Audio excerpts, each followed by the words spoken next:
mata kuliah Sejarah Pendidikan Islam yang diambil oleh Ibu Adita.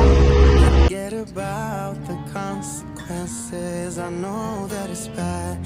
Di video kali ini kita akan melihat langsung aktivitas para santri agar kita lebih mengetahui beberapa mengenai pendidikan di Pondok Pesantren An-Nur Tangkit. Nah, jadi disinilah para santri menempuh pendidikan agama. Saya melihat sekarang para santri sedang beraktivitas bermain bola. Assalamualaikum warahmatullahi wabarakatuh.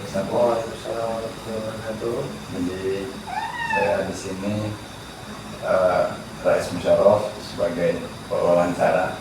Kita agak ngobrol sampai sedikit tentang Pondok Pesantren An-Nur Tangkit ini.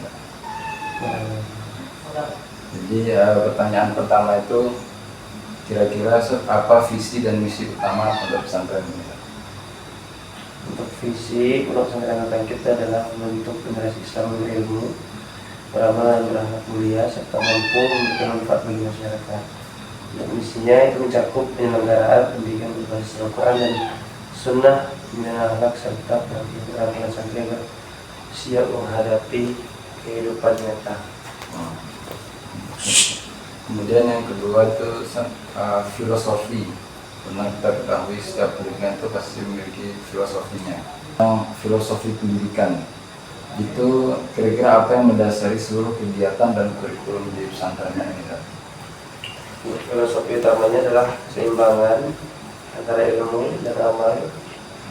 Artinya santri tidak hanya dituntut menguasai ilmu agama, tetapi juga ditanamkan semangat untuk mengamalkannya dalam kehidupan sehari-hari.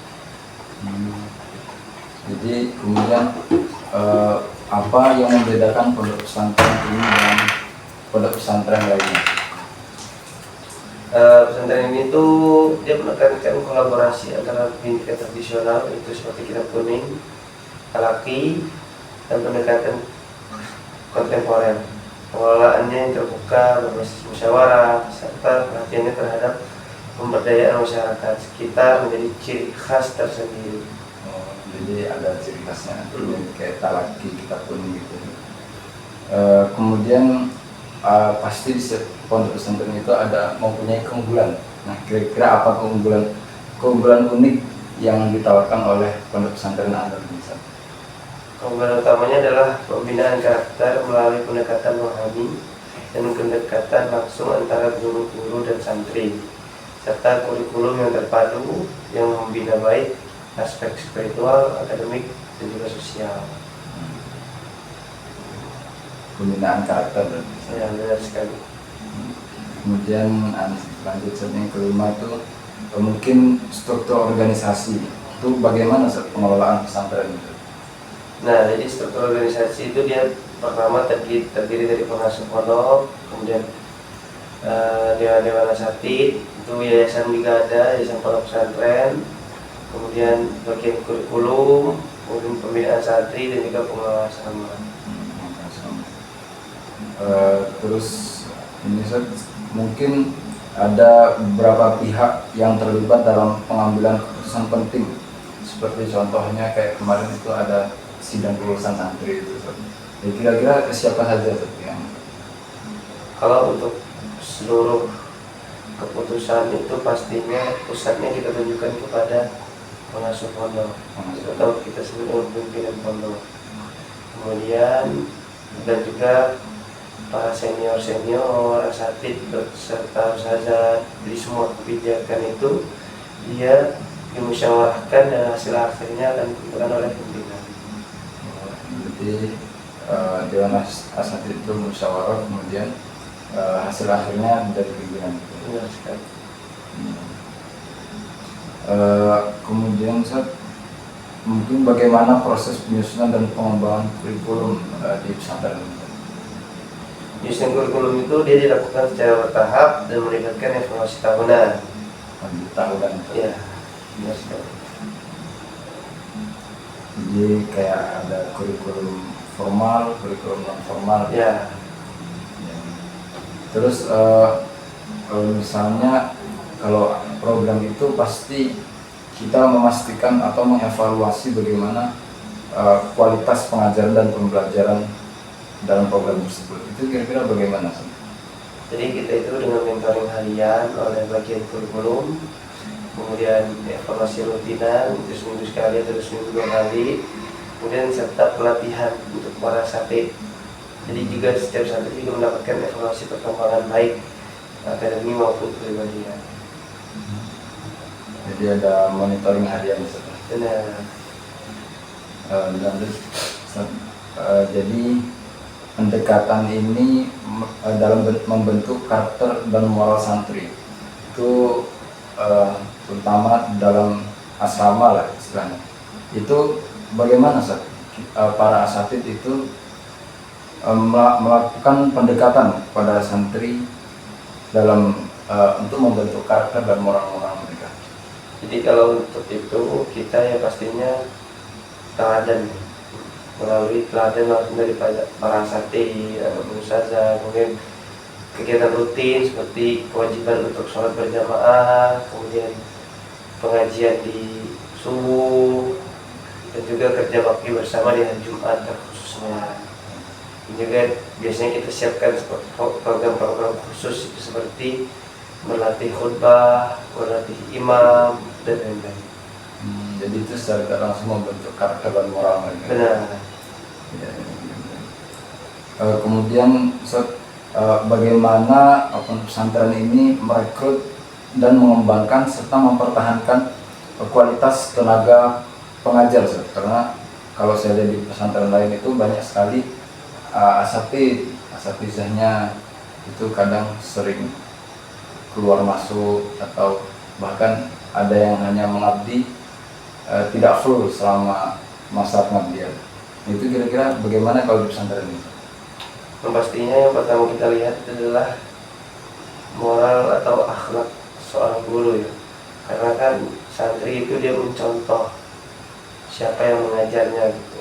Otomatis kita itu melakukan rekrutmen itu dengan cara melihat kompetensi dari keilmuan pengajar, kemudian akhlaknya juga itu kita lihat.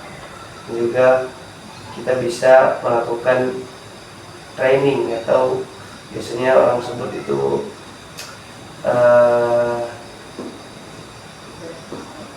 apa namanya TOT biasanya, training of trainer biasanya. Pelatihan untuk pelatih untuk pengajar gitu. Kemudian kalau misalnya di pondok pesantren besar di kalangan santri itu banyak sekali kita sering menemukan seperti masalah-masalah terhadap santri, misalnya kenakalan atau kesulitan dalam belajar. Itu gimana sih? Kalau itu yang pastinya kita pondok pesantren itu pasti punya standar peraturan ya. Ada peraturan ringan, ada peraturan yang sedang, yang berat, dan itu setiap peraturan itu ketika dilanggar dia akan mendapatkan konsekuensi sesuai dengan apa yang dilanggar. Ketika dia melanggar peraturan ringan dia mendapat hukuman yang ringan gitu kan. Yang pastinya kita itu selalu memberikan santri itu sesuai dengan apa yang dia buat, perbuatan yang dia buat gitu. Ketika dia melebihi batas, melanggar syariat dan lain-lain, ya pastinya kita tegas terhadap anak itu. Kalau sampai sama ini Ustaz, apakah ada komentar dari wali santri gitu? Untuk sampai sekarang untuk komentar-komentar yang berlebihan itu alhamdulillah tidak ada. Tidak ada. Berarti semua wali santri ikut. Alhamdulillah normal semua. Yang ada di pesantren. Mungkin selanjutnya tuh Ustaz, sarana dan prasarana pesantren Ustaz. Bagaimana kondisi sarana dan prasarana Ustaz? Untuk sekarang itu sebenarnya sarana prasarana itu sangat cukup ya. Mungkin kita itu sekarang itu sedang membangun masjid ya, menyelesaikan pembangunan masjid. Pembangunan utama ya. Ya, karena masjid itu kan ikonnya pondok ya. Ya, Nah, jadi kita melihat masjid itu sekarang posisinya sudah terbangun, tapi tinggal pemolesannya aja, seperti dicat, kemudian dirapikan gitu ya untuk sekarang. Dan untuk kalau untuk sekolah asrama anak-anak, alhamdulillah kamar mandi dan lain-lain itu sudah mencukupi. Berarti fokus utamanya sekarang pengelolaan masjid karena mungkin menjadi ikon sebuah pondok pesantren tersebut bisa terlihat bagus di masyarakat. Jadi mungkin ada rencana pengembangan fasilitas di masa depan kan? Untuk pondok ini itu kita insya Allah berusaha untuk memisah asrama itu. Jadi pondok ini nanti insya Allah khusus putra, nanti rencananya kita di depan itu ingin membuat pesantren lagi itu khusus putra ini. Tapi tetap kita untuk sekolahnya satu, tapi nanti untuk asramanya mereka di luar pondok ini karena nanti khusus lingkungan ini akan diisi oleh putra. Berarti bisa antara Iya, kita ingin bangun gedung baru untuk santri putri. Kemudian kalau model pendanaan dan pengelolaan keuangan pesantren itu bagaimana? Untuk dana dan lain-lainnya, yang pastinya kalau SPP itu kan mencakup uang makan, kemudian uang pendidikan, ya berapa persen untuk pembangunan juga ada gitu kan. Yang pastinya untuk sumber dana itu ya pastinya ya 50% atau lebihnya itu pasti dari uang santri. Ya. Untuk donatur kita ya anak pribadi masih belum tahu ya kalau untuk donatur dan lain-lain. Pastinya itu transparan ya untuk di publik. Ini ya masih transparan sekali. Mungkin untuk sumber pendapatan selain dari iuran santri itu dari donatur. Iya, beberapa ada dari masyarakat. Iya. Kemudian kalau pondok pesantren itu pasti juga biasanya menjalin hubungan dengan masyarakat sekitar dan pemerintah daerah. Itu bagaimana dengan pondok pesantren Indonesia? Kita yang pastinya melakukan seperti gotong royong sama warga RT gitu kan. Hal yang pasti benar untuk memperkenalkan bahwa pondok ini tuh peduli juga dengan lingkungan masyarakatnya gitu, tidak hanya di pondoknya saja gitu. Seperti lari pagi, keliling desa gitu kan. Kadang kita melakukan hal seperti itu. Kemudian beberapa ustadz juga ada yang melakukan seperti khutbah di masjid-masjid masyarakat gitu kan. Jadi asatid di sini bukan hanya mengayomi santri tapi juga mengayomi masyarakat. Benar. Mungkin Ustadz ada harapan untuk masa depan bagi pondok pesantren ini dalam 5 tahun dan 10 tahun ke depan. Yang pastinya harapan kami itu berharap pondok ini 5 atau sampai 10 tahun ke depan atau lebih ya. Itu yang pastinya menjadi sebuah pusat pendidikan agama Islam Jambi ini khususnya. Kemudian membangun pendidikan yang lebih seperti kita ingin membangun universitas, gitu kan, ingin membangun bangku-bangku kuliah untuk anak-anak mahasiswa khususnya, kemudian untuk SD, kemudian TK, itu kan kita untuk sekarang kita hanya ada untuk sanawiyah dan aliyah, gitu. Mungkin lebih ke situ. Berarti ada untuk fasilitas mahasiswa, SD, TK juga gitu. Benar. Kalau tantangan terbesarnya Ustaz, kira-kira apa yang sering dihadapi saat ini dalam mengelola pesantren? Dan mungkin bagaimana ada perencanaan dalam mengatasi permasalahan dalam pengelolaan pesantren? Mungkin dalam pengelolaan pesantren itu kita lebih, karena kita bukan pondok pesantren yang terkait dana itu terkait dengan pemerintah, jadi kita biasanya untuk membangun sesuatu itu kita pasti berproses sangat ya sabar lah, lama, karena dananya juga dari yayasan, dari pimpinan pondok gitu kan, kemudian dari iuran SPP kan. Nah, mungkin dari situ kemudian seperti ya untuk SDM kita insya Allah sudah mencukupi gitu, nggak terlalu ya, beberapa juga ada yang merasa kurang gitu kan. Solusinya mungkin nanti kita insya Allah akan memperkuat jaringan dengan para alumni yang sudah sukses di luar sana gitu, untuk mempermudah sumber dana, kemudian ya sumber daya manusia juga untuk supaya lebih produktif lagi gitu. Mungkin itu saja Ustaz. Dan saya sudah banyak sekali mendapati pengelolaan pondok pesantren ini sangat menarik sekali menurut saya.